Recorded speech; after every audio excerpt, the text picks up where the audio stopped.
Hi, Kunaya. Hi. Salta na kayo para kay Udang maririnig niya to. Udang, Kunaya. Ha? Udang, Kunaya. Dang! Kumusta ka ta? Yan, nanawagan na po. Ano na ko. Kita anak mo ta, nga talong nga makulit. Da. Apat na. Ay, apat na. Apat na Maria. Kumusta si Bong? Kapag natin sa YouTube ko. Ang nawawalan lola. So niya pa eh. Si Abalae, kumusta na yan din? Niya pa eh. May unlock nga eh. May sabi ka pa unlock. Kumusta ka? Da, lot. Niliwa ko, nagkakastan. Basta. Sus niya.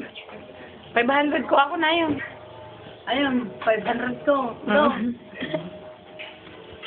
Ay, nagdalan ko. Kulat ako ma.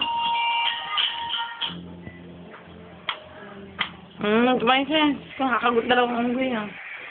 Nakawala. Pupunta ako na. Pero. Snake, Pupunta ako kila ano. Teka lang, magiging mamaya ka manawagan.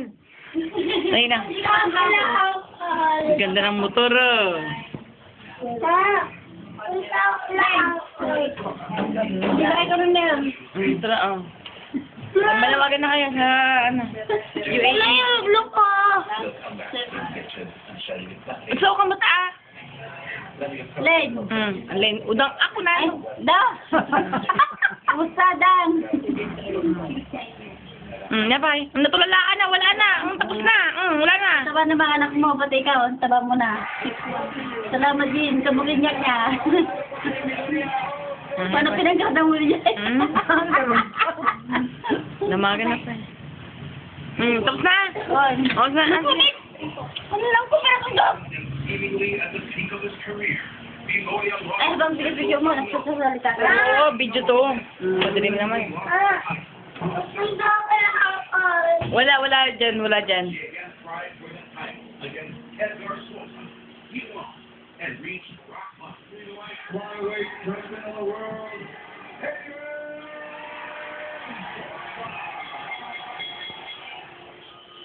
Peoria tried to revive his career in 2008, fighting in the flyweight division in places far from the glitz and the lights of Vegas. He was nearly forgotten. But a true champion never stays down for too long.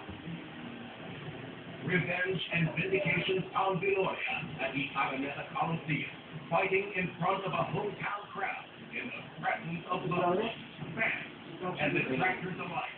The Hawaiian Punch pulled off a show no one will soon forget against arguably the best champion in the light flyweight division. Against champion was in his ninth title defense, and with two of those defenses against hapless Filipino challenger, he set his eye on Peoria.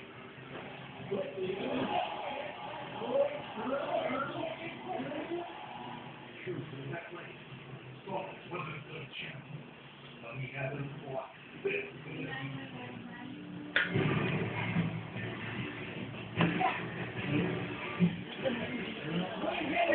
Walang games dyan, walang games dyan.